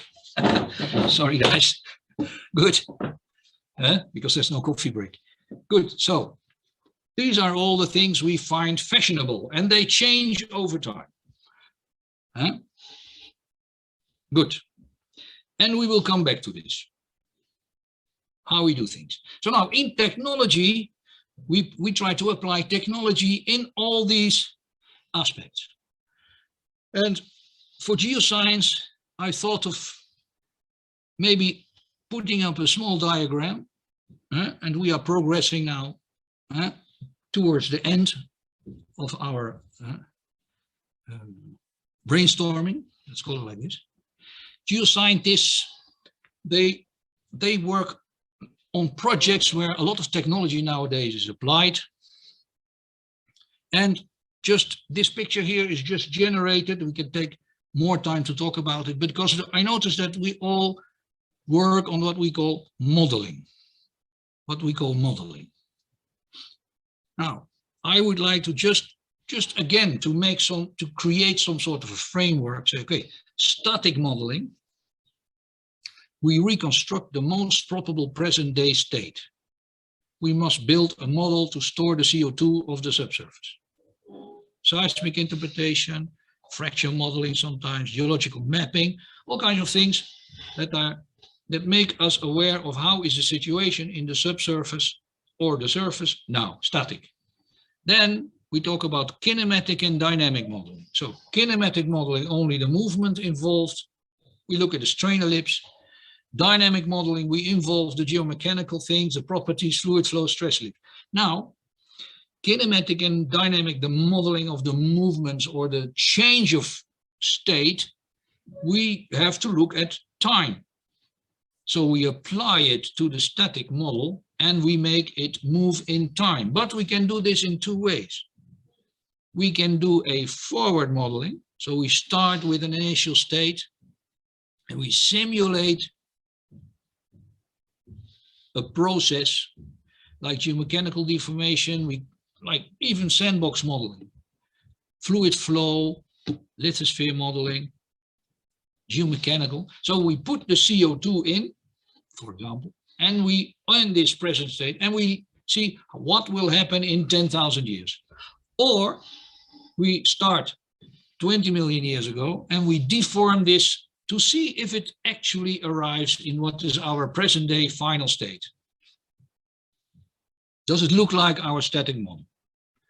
On the other way, we have something that is called the backward modeling. We take our present day, we slowly generate and go back to an initial state. How was the initial state? This is geohistory, backstripping, balancing, plate tectonic reconstructions.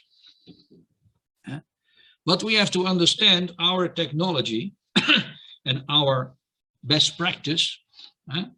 How do we apply this in the different projects and what tools we can use to perform this? You see? So all this forward modeling and backward modeling involves processes. In this modeling here, we are only occupied with shapes. Processes that generate shapes. So this is where our technology comes in and where our knowledge advances. And we apply this directly in, let's say, even industrial processes. We try to imagine how the things were before starting analyzing the present state, or we go from a certain state to generate a future, which can be a future after us or the future which is today. Okay, now this is just a few concepts of what the geoscientist, where he uses modeling. And let's look at some examples where technology helped us, where technology is advancing so fast, it can make in geosciences really a big difference. And you can, if you look at 10 years ago or you look at today, this will be completely different, of course. This one is an example of a work I published myself on in Algeria, the Agnet west border. Now this is a satellite picture from Google. Now even Google, you say, well, Google Earth is it's a fantastic tool. You can do a lot of things and you can see so much. So it is already the result of a 20-year process in advancement in technology where enormous leaps have occurred. But if we look at satellite images with a higher resolution, like this is a spot image. Look at the difference.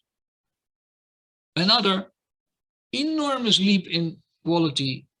This is, of course, an elaborated image. How you can see your geology applying remote sensing. An enormous amount of information. And I can tell you, I work in many areas where being in the field didn't give you any clue while looking at the remote sensing did. But of course, looking at this picture, we also need to go to this area to understand what we see on the picture. So it is an interaction between actually being in an area and look at it from far away. So this is an example between how technology is advancing in geosciences and how an enormous impact this will have. Another example, just Google itself, how we can look at areas. I deliberately chose some examples from Algeria because we are, we stay close to home. You see the top of the Ordovician, the Silurian in the south of Elysee Basin. We can see the individual sand levels, map them out. So Google Earth itself is already a spectacular tool in seeing things and confronting it with well data, for example. Another example of same Google Earth. So technology which makes a difference. And we can take so many examples of where technology makes a difference, of course. Something 20 years ago you would not even dream of being capable of doing.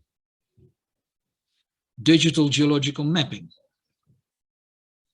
This is a picture from 7 years ago, but it is actually a system from the 90s. So you can see this development has been progressing a long time. GIS, mapping your geological features directly in the computer, making your map directly in the computer.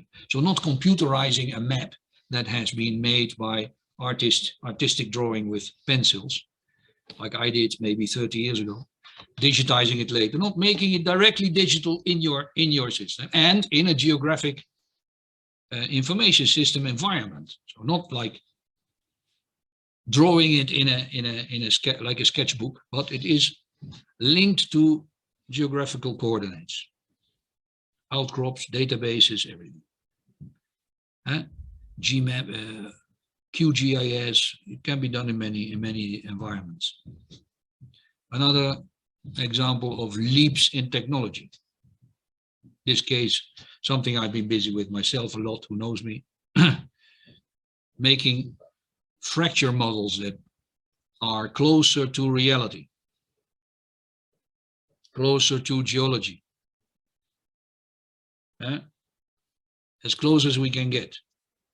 En echelon, fracture corridors, fault slip models, folding and fracturing. So things that advances in technology. Another example of this fracture modeling. Things we could not even dream about doing even 10 years ago. Oh,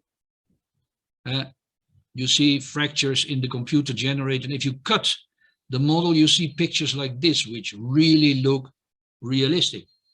Like we see fractures today, fracture swarms with spacings and interactions, cutting, truncations, which is all done in 3 dimensions. So we have an enormous amount of technology that gives us a step ahead. Doesn't mean that 35 years ago people didn't look at fractures, but this is a way of technology advancing. Because I was giving examples of this. 3D geology. Volumes, surfaces, meshes, what we call discretizations. Complex shapes in computer space. Enormous leaps of technology, technological application, algorithms to do this. I always put my sources, don't forget it. Pellegrin, very nice PhD thesis on this. And here you see toolkits that do this today. So it's not only about, of course, what we can do, but what software does it. 3D Analyst is busy with 3 dimensions, AutoCAD, GoCAD, Petrel, 3D Vision. You can manage, you can give names to them. Okay. And here a picture of what was the development towards shared earth modeling. These pictures, can you imagine? These pictures here, they are 20 years old. So you can imagine, out of confidentiality now. So you can imagine what we can do already now. Just doesn't look very different. Automatic recognition of faults, modeling of fracture zones, all kinds of things we can do now already better than these pictures here, but they already start to look like a realistic environment in 3 dimensions. Technology. Here a picture I like myself a lot. It is about what we can do now, and it's all pictures that have been generated over a 20 years time span on 3D models that were connected to data acquisition on fractures, cores, image logs, rock blocks from outcrops, satellite images, 3D seismic volumes. So we can make models in computer space that generate images of the internal structure of the earth, connecting the data directly. Enormous leaps in technology. We are happy. We can do all this better. And can you quantify technology change? Can you give these quantifications? Very difficult. Also because in certain realms like physics or chemistry or even art, certain advancements go faster, and then they connect to other realms and they go their own way. Another example, 3D models of fracture patterns. We are very satisfied as geoscientists if we see how nice we can generate these models. This is a movie I found from German Institute, the mixed modeling of deformation. We looked at what were static models. Now we look at like forward modeling of deformation. Discrete elements, finite elements. See if we can make this run. And if you can see it actually. This is a tire on a pavement, how it moves and how it deforms the pavement. Technology advancements, which are in the same way being used in geosciences, like simulated sandbox models, etc. But this is one of the most, let's say, the most technologically advanced I could find in other realms. So the tire is deforming the pavement represented by discrete elements, and the tire with finite elements. So then we're going to fluid flow through this model, and we got it complete. We can manage our reservoir. If you look at it again, we map curvature, we map fluids that flow through media, etc., etc. Good. Another example of technological advancement. I worked on this 20 years ago, but here is some better example. Very recent. CT scans. We look at the core, we scan it internally, and we can look at the internal structure of the rock volume. And we can do this now for any rock and look at anything that is inside and maybe fluid flow, saturated with fluids or anything we like, gas. Do this kind of analysis. So another example of technological advancements and applications. Good. So let's draw a few conclusions on what I was speaking about up till now. A few things we would like to be aware of. Let's take a few things, think about a few things that have to do with our technology. So we can say that we have new efficient technology developments. They have an enormous impact on the modeling capability. So it is about static modeling, building a computer model of your geological situation or your subsurface reservoir or whatever, with geophysics, 3D seismic, etc. I didn't talk too much about that. Applying big data, integrating Internet of Things, remote sensing, anything. So the technological advancement, they give all these new capabilities. But there is of course, a lot of new challenges. We should be satisfied about what can we do new, but also think of what direction will it be going? Okay, we are talking about machine learning, artificial intelligence, apply more and more things. You can discuss a lot about that, and you will hear about it in this seminar. And of course, we need to apply it and verify all these technologies on more and more subsurface data sets. Because as you will see in your work, it is things that have been done 15 years ago and data sets that have been connected. You can apply all these new technologies to look at them again. And then, of course, there is just specific things that are new challenges for acquisition techniques, especially. So let's say, to get a better description and new data and so there's certain parameters, we can look at them in a better way. Drone lasers, multi-scale remote sensing, multi-component 3D seismic attributes. So it's all about new technologies that we will see will give us another leap, which we can only imagine where it will go. But there is a challenge. There is a challenge in all this, and that's where the transition and then the future comes in. Lower part, you see again the diagram coming back. We have to be aware of this. The resources, the products that go in the system itself, where we use this for agriculture, manufacturing, water and energy, which are the needs of society. Renewable energy that comes in. All these indispensable connections between this and the tools and the instruments. And I keep on underlining the need for a lot of mineral resources in the agriculture. Some of them renewable, some of them not renewable, and some of all these processes sustainable, and the flux of recycling within the system all these resources to have less and less waste. Now, if we look at all this, there is a challenge. There is a challenge. Will we be able to manage all this flux globally and construct a digital twin? We have artificial intelligence, machine learning, we have big data, cloud computing. We know how much of these products are produced in different areas, from this area to this area. What is the need of each? As we have, and I put an example here of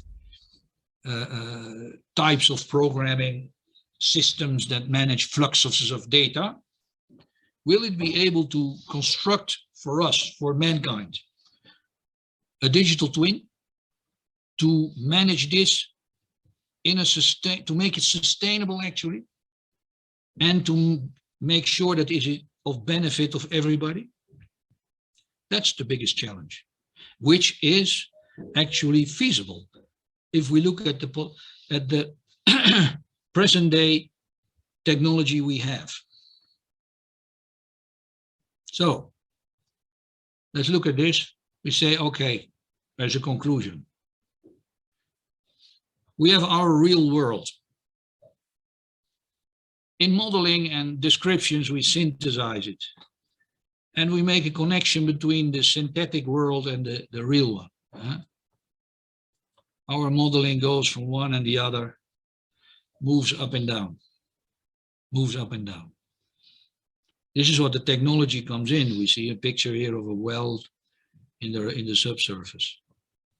And we look at this image moving, can be technology that's not always understandable, but as long as it gives us benefit. But this is not the real challenge, as I would like to underline. It is not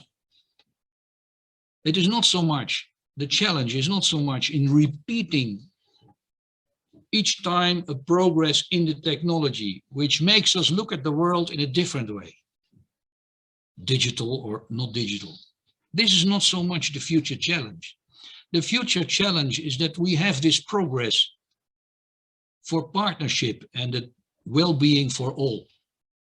So it is not so much the purpose to advance technology, etc., because we will always have the same system we are looking at, just looking at it in a different way. The challenge is that we generate it with partnership for the well-being of everybody on this planet.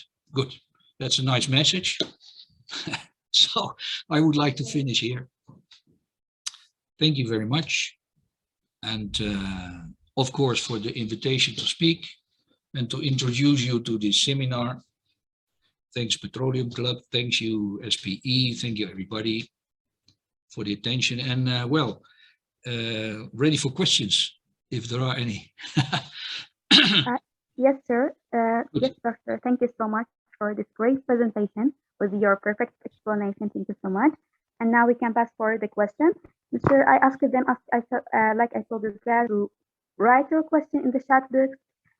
Can I read it for you, or you can read it by yourself and answer as you want, Mr. Doctor? Or maybe if anyone want to ask the doctor directly, just raise your hand up and we mute your mic and you can ask as you want. So what you prefer, doctor? Okay, anything people can speak. Maybe give them the mic. I see a few questions. I'm reading through the chat. Yeah. And let's see if there was a question. What is the direct link between seismic interpretation and carbon capturing exploration? Yes, I can just answer a few of the questions I see written down in the chat. So, what is from Akinmuda Oluzigun, if I pronounce it rightly? Yes. So what's the direct link? Hi. What's the direct link between seismic interpretation and carbon capturing exploration? Well, honestly, basically, for carbon capturing exploration, you need seismic interpretation because you need to describe the subsurface. You need to make a subsurface model of the situation where you want to store your carbon. And so it's not about capturing. Capturing is at the source. Purify it from the smoke of your steel plant or cement factory, or separate it from the gases that come up with the production of hydrocarbons, whatever, you capture it. But once you have it, you store it. So your subsurface reservoir where you're going to store it, you need to do this. You need to characterize it. You need to make a model of the subsurface. So seismic interpretation is part of the backbone of making this model for the subsurface. So that is the link. I hope this satisfies. And then we have, what is the economic importance of carbon capture exploration?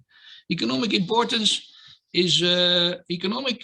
Okay, I understand your question because it is maybe interesting for the society to be more tranquilized that there is not a lot of less CO2 going into the atmosphere. But what is the economic importance? Because there is a fine for each industry that produces CO2. Countries have signed an agreement that they have to pay a fine. So apart from political pressure that a country wants to be cleaner, as they call it, we want to produce less CO2 and prove that we do. There is also a pressure on the industry to produce less CO2, or if you produce it, to invest somewhere else to balance it. So let's say that the industrial process has become more expensive because you need to pay a fine, or you need to do something to balance it. You need to build a plant with hydro energy to say, okay, somewhere I produce cleaner energy, so I push it down, the production of CO2, and my own industry, I still need to produce the CO2. So that's the economic importance. There is a pressure on the industry to make the CO2 production lower, because if not, you will pay a fine. Theoretically, this is I hope this satisfies the answer, the question. What is the advantages and disadvantages of a geological timescale? Well, there is no advantage or disadvantage. It is impossible to do anything without a timescale. So if you don't use a geological timescale, we can say it is not so geological.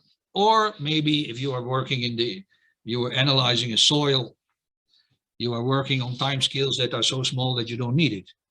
So the timescale is a fundamental backbone of geological studies. It is one of the key elements used. So water sustainability, since 70% water is in the oceans. How can you deal with the enormous waste, which is the best economic renewable energy? The waste, how can you deal with the waste? You have to take it out of the ocean, the waste. And this will cost a lot of money. And projects are already ongoing. So let's say we should stop any activity that any waste disposal where we cannot manage it. That's sort of a message. Well, how you can deal with the enormous waste? Which is the best economic renewable energy? Which is the best economic renewable energy? I think we are still in the beginning of knowing which one, because it depends on the industrial activity the investment you must do. And we still don't know in the future how this will go. Many wind farms, they look economically feasible, but then in the end they only produce 20%. They're only 20% active. So let's say it is very, very difficult, and this is a very good question, because this is one of the key elements. It's still difficult to understand which of these renewable sources is actually going to be a success, a real success.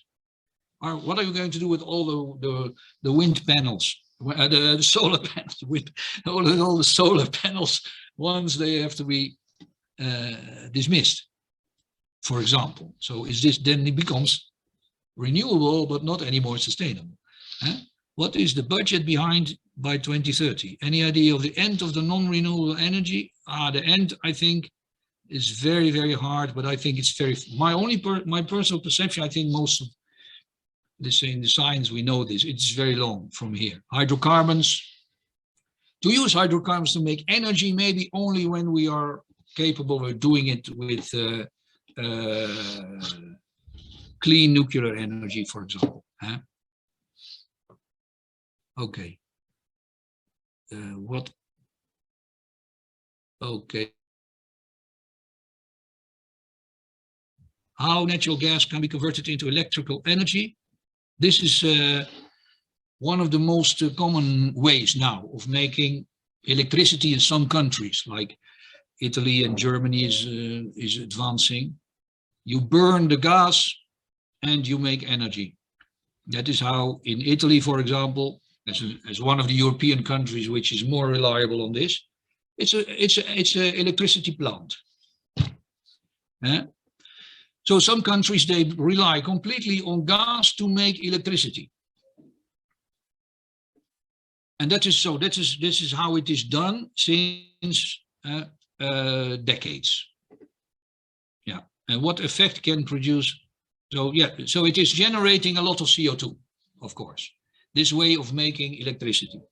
You can make electricity all these kinds of ways, but in some countries, the methane, and it is from all the things you can burn coal, you can burn diesel, you can burn petroleum, anything, you can burn anything.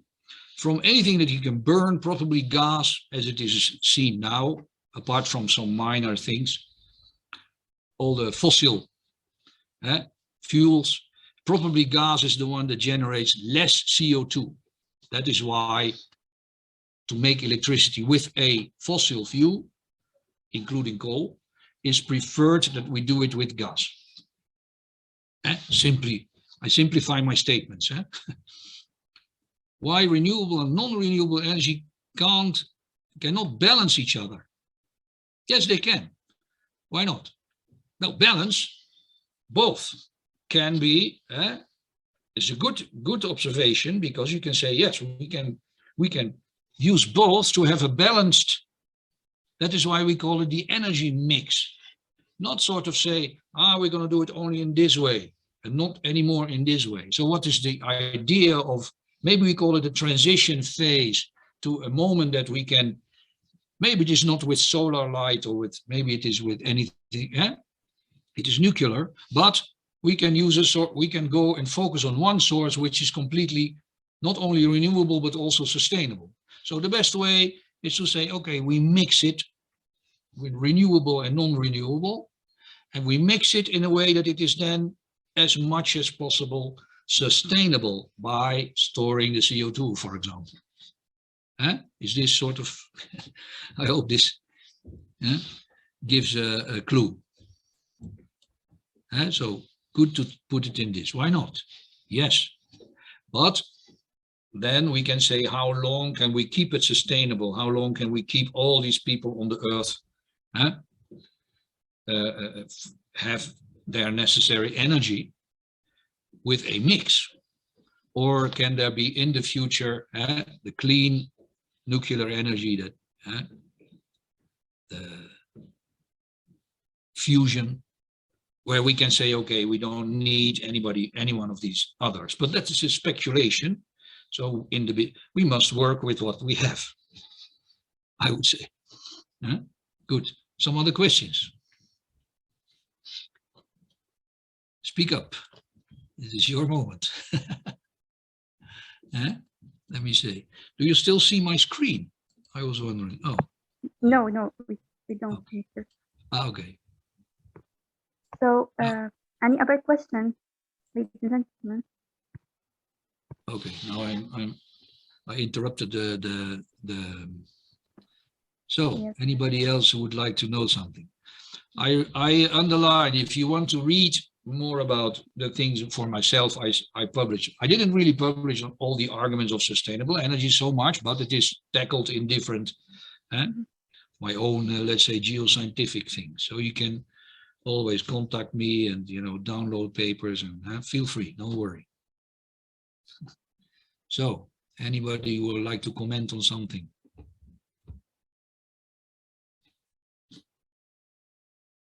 Time for lunch or coffee. Good. Yeah. Hello. Yeah. Hi. Yeah. Hi. This is Olusegun Akimoda from Nigeria. Hi. I really want to appreciate you for this wonderful presentation. It's really an eye-opener, and it will allow we, the upcoming geoscientists, to prepare ourselves to the future. Thank you once again. Thank you very much. Much appreciated. Yeah, it's my pleasure. Would you like to know something more? You have a question?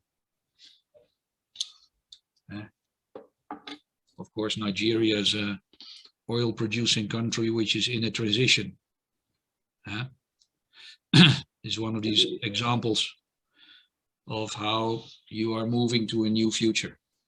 Yes, I would like if you can share some light on that. In Nigeria for now, we are still focusing more on our hydrocarbon exploration.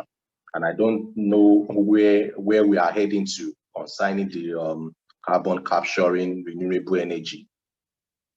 Let's say that Nigeria is one of these countries that has an enormous, let's say, past experience on the hydrocarbon production. And as you can see, my own feeling would be that the countries that can actually produce hydrocarbons in a sustainable way or in a feasible way can make money with hydrocarbons because they are needed in the energy mix. These countries, as you can see, Russia providing a lot of gas to Europe, or Middle East providing gas and oil to the rest of the world, United States being autosufficient. Even countries like Algeria, you have Egypt, where you have new developments in the offshore.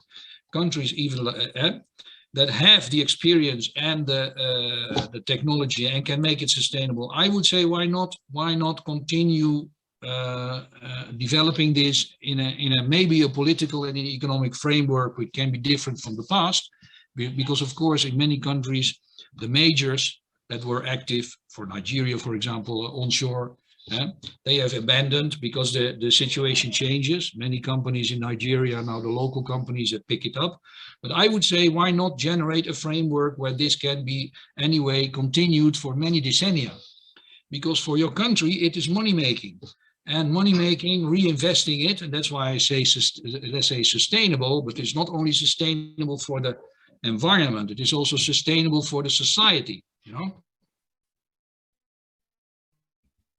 So that money is reinvested in education and infrastructure for people. So for many countries, this has been a difficulty in the past, but if you have the resources like the hydrocarbons in your territory, I would say you should not miss the opportunity to continue developing that. You must only move a transition to a sustainability.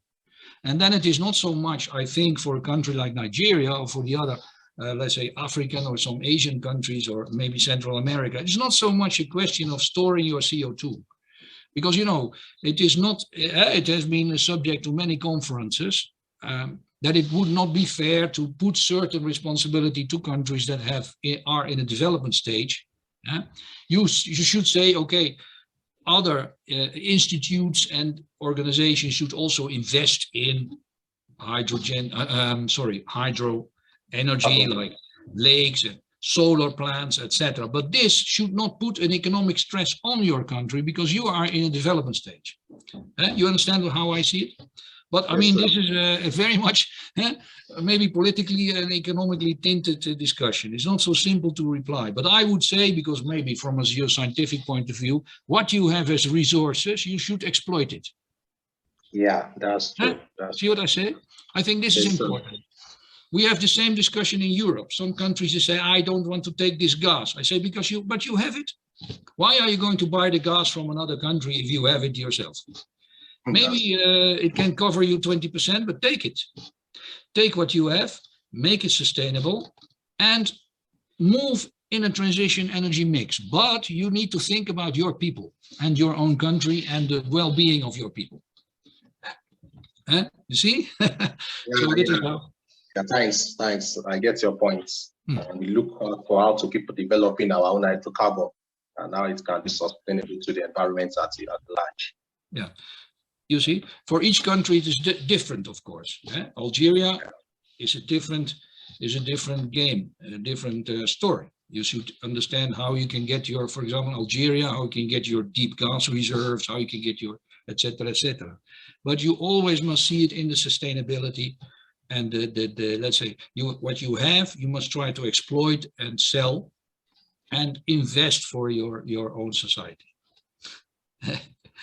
Good. Thank you, sir. Good. Anybody some geoscience questions? Also political. Yeah. Good.